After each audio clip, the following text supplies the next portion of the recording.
I, 29F, have been married to my husband, 30 meters, who I'll call Alex. Alex and I met in college during our freshman year. We started off as just friends, and got married 7 months ago. I've gotten along with his family, but we aren't super close, but we're friendly enough. The problem is that Alex has begun to make me incredibly uncomfortable. Firstly, he's begun to ask me who I'm meeting with, where, what we plan on doing, how long every single time I leave the house without him. At first, I just thought he was being protective and a good partner just in case something happened, but then he started checking my phone after the visits, vetting and researching each of my friends as well. He also has been pursuing me to link my bank account to his, as he's in charge of the finances when he was perfectly fine with keeping them separate before. We fight about it almost every day. Finally, yesterday when he was preparing to go on a work trip for 2 weeks in California, he demanded I wear a tracker so he could keep an eye on me while he's gone.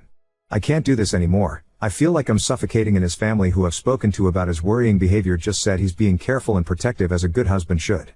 I need to gather my things together and find a way to be gone before he gets home without tipping him off. He's always threatened that if he ever found me cheating on him, he'd turn in divorce papers the same day.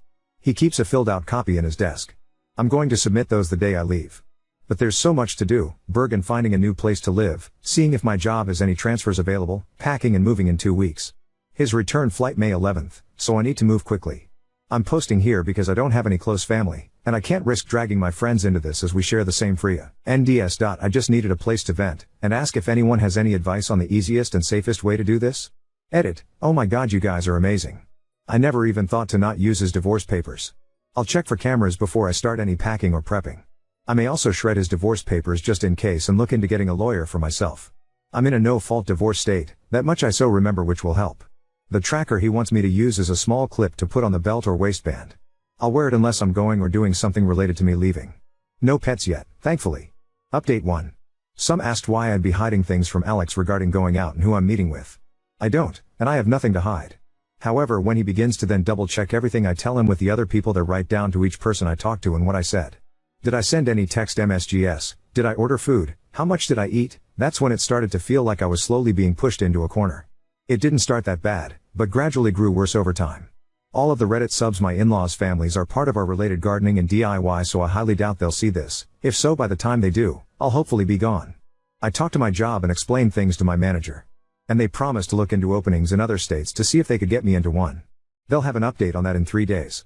I trust that my bank account is secured, considering he's tried to get into it before and failed. I found one camera in the kitchen, another in the living room, and one in our bedroom. As such, I've left them in place for now and done all other planning, either in the bathroom pretending I'm taking a bath. I'm honestly staying away from the domestic violence services as my sister-in-law is unfortunately higher up in those, considering she volunteers there, and I have a feeling if I did show up there, they would know in a heartbeat. I can't look for apartments until I get the update from my work, but either or I'm still gonna be leaving the state. The day before I do, I will be changing my number carrier and wiping my laptop and all of his electronics before I do. I've met with 2 lawyers so far and had them look over the paperwork. My husband had prepared and both said that it did have some clauses in it. That could have caused me some trouble down the line. What alarmed all of us closed the fact that several of those clauses dealt with future children, and not as a hypothetical. Like several hairs suggested, I have a feeling he fully intended on getting me pregnant to keep me trapped and tied to him. There are 3 other locations my job could send me to, and I have, as a precaution, begun looking into all 3 cities and housing in the areas. Just in case one of those, this is the one they send me to. Even if they don't have an opening that they can push me into, then I will just have to quit, move and figure things out on my own. I have enough money to live and survive for a few months until I can pick up another job. Unfortunately, all of our friends are mutuals and would likely be unaware of the consequences of saying or sharing anything I do or say with my husband. I don't have any surviving close family, and obviously my in-laws are not a good resource to rely on. I am on my own, unfortunately, other than the wonderful bonds I've begun to make here.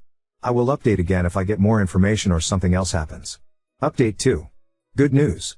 My work has an opening I qualify for that will not only shift me across the country, but also comes with a salary increase as well.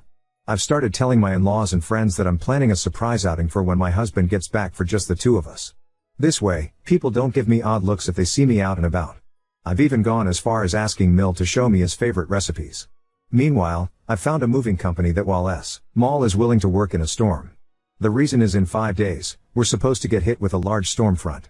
I plan to shut off the breaker and say we lost power if he asks, just as several people here suggested, and even send him a short clip of the storm.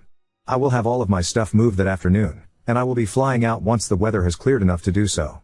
I have a lawyer who will push my divorce through, and I've filled out the necessary paperwork so that I don't have to be here for it. I'm not suing for assets or alimony, and I've shredded his divorce papers as well. I've set up a cheap payphone plan through Cricket until this is all said and done, at which point I will find a new carrier, number and phone. This one is being wiped and left behind. My laptop is provided by my work, and the IT department inspected it thoroughly and it was clean, thankfully. No other electronic aside from my laptop and new phone will be coming with me. If Alex needs to talk to me, he can do it through my lawyer. Not sure if anything else will happen. My fingers are crossed that he doesn't think anything's amiss until after I leave, and I'm not turning the breaker back on when I do. He can when he gets home. My work is covering the plane ticket, so that at least is one expense I don't have to finagle in. Update 3. It's been a busy week, but I've gotten so much done. Firstly, I am now out of the house and am currently in a hotel while I look for an apartment. It's a big city, bustling with people no matter where you look. We had a pretty bad storm system hit back home, that actually lasted 2 days. High winds, thunder, lightning and even hail everywhere. I didn't take much from the house, my documents, clothes and important sentimental items.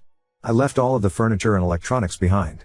I cleaned the house top to bottom and took pictures on my phone so he couldn't claim I damaged anything when I left. My lawyer has already started divorce proceedings, and my husband will be served on the 8th. His plane is due to land early morning, and the sheriff will be there at the house waiting for him. He is very much about public appearances and reputation. My lawyer will be calling him as well to inform him that I am more than willing to air out everything to the public about his actions if it means securing my freedom from him. I will go to court as long as I must to get this pushed through. I haven't told our friends or his in-laws yet. I will do that while he is on the flight to prevent him from getting wind of it before he's handed the divorce papers. I will be calling around and explaining why we're getting divorced, to try and prevent him from twisting this into somehow being my fault. I don't want him trying to claim I had an affair or something, so I want to get the truth out before he can twist this. I'm doing okay. I'm tired, but yet I feel almost jittery and off-kilter. I keep looking over my shoulder and monitoring what I say even when I don't really need to anymore. Hopefully that will fade soon. My work is covering the cost of the hotel, and I'm working on getting my other things in order. I also need to find a new GP as I want to get a full test just to make sure everything is okay. I don't know when my next update will be, probably when the divorce papers are filed or if we have to go to court to push them through. I will try to keep my head up, but it feels like I'm in a whirlwind or something with so many things to do and think about. I kinda thought it would be easier once I got out of the house, but while the fear is smaller, somehow the number of tasks only seems to have grown. Update 4. Sorry I haven't updated for a while, things got hectic and a bit chaotic honestly. Firstly, I'm working on getting an apartment still and have applications in at 3 different places and will hopefully hear back from them soon. I'm still going into work here at the new location, so I don't have to worry about earning through my emergency savings completely. I've gotten a lot of emails from Alex, his family and our old friend group asking question after question. I have only sent one return email to Alex, explaining that I don't believe we are truly compatible, and it is best we separate now.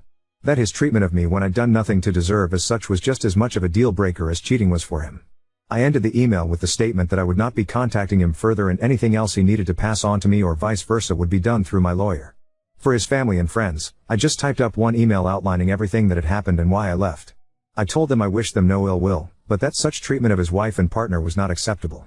That should Alex get remarried in the future, I wish they would help support both partners and not just Alex. Alex, from what my lawyer told me, was livid when he was served.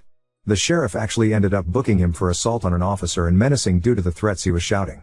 His father bailed him out in a few hours, but with the testimony of the sheriff, my lawyer believes I have a very good chance at getting a restraining order.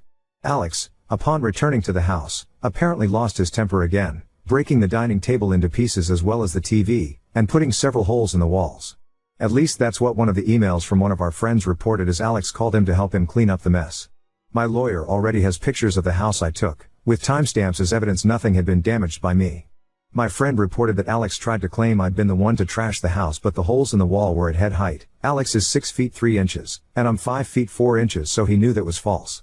Either way, taking the pictures definitely will help me. So again, thank you everyone here for the advice because I never would have thought of that on my own. My work won't share details of where I am, as I do work with some higher-end clientele who value security and that information won't be gossiped about, and no, I'm not some stripper or escort. I deal with contracts, notary and business management.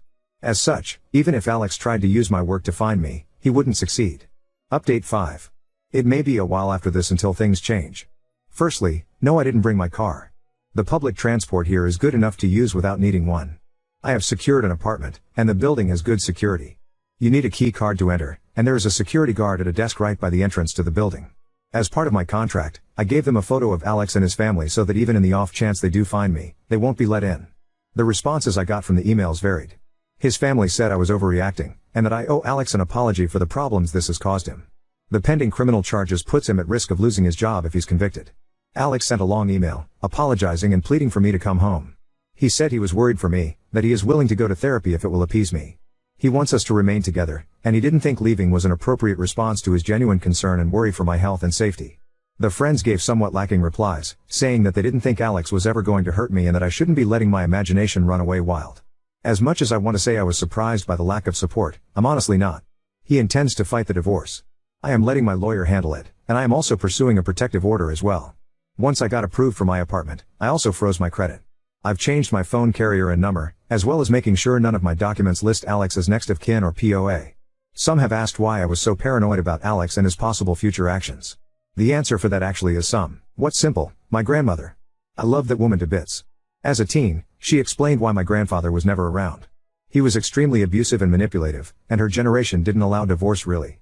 She wouldn't have been able to buy a house or get a good enough job to support her and my mother on her own. As such, she endured it, shielded my mom as she could until my grandfather died. When I felt like I may have been overreacting, I remembered how she'd said she'd always wished she'd been able to see grandfather for what he was early on when she may have been able to annul the marriage. Update 6. The divorce is proceeding, but even though I don't need him to agree, and he's not, it means I have to go through the courts to get it approved. As such, it could be upwards of 6 months to push it through even though I'm filing without attempting to claim property, alimony or compensation. I just want a clean break and separation. Alex has attempted to use our friends to reach out to me, as he doesn't want to use my lawyer for communication. He's saying it's disrespectful and cowardly to hide behind my lawyer and not meet him face to face. Alex wrote me a letter that he did pass off to my lawyer, but the contents were him justifying his actions and claiming that in today's time it is dangerous for women to be on their own, which is why he was so intent on trying to keep me safe from harm. He wanted me to understand that he was trying to protect me as best he could and was hurt that I would just lie to him and hide my actions from him related to my dissatisfaction with our marriage and my moving. I didn't reply, because at no point did he apologize. All he did was turn everything around on me as I was being overly dramatic, emotional and cowardly. There was a second letter with Alex's from my sil. Her letter was honestly disturbing and completely justified my misgivings regarding approaching her in any kind of professional capacity. She spent 5 paragraph PHS detailing how a real abusive relationship looked like and that Alex was the furthest thing from abusive. The details she included were all related to financial abuse and physical abuse. Nothing like what Alex had been doing. She stated that my attempts to smear her brother's name for attention and clout made me the abuser, not him. I haven't really been able to process that, admittedly. Part of me can't help but wonder if she's right. I mean, I blindsided him by leaving as I did and am refusing to speak with him at all. My old boss recommended that I look into getting into therapy after I moved, and I think I need to. I have had a hard time adjusting to being on my own. I keep censoring myself and haven't even gone out to eat yet. I always end up worrying about what if someone sees me, what if I get in trouble for spending my money on something frivolous. My lawyer is continuing to fight for the divorce, and I shouldn't need to be physically present in court. Any meetings needed between me and the judge can be done via Zoom. I'm trying to avoid confrontation with Alex and his family for now as much as I can and passed both letters to my lawyer in case he needs them. Our friends are mostly trying to avoid taking sides still, and I'm honestly approaching the point of just letting them go as well. I'm tired of fighting for them to understand at this point.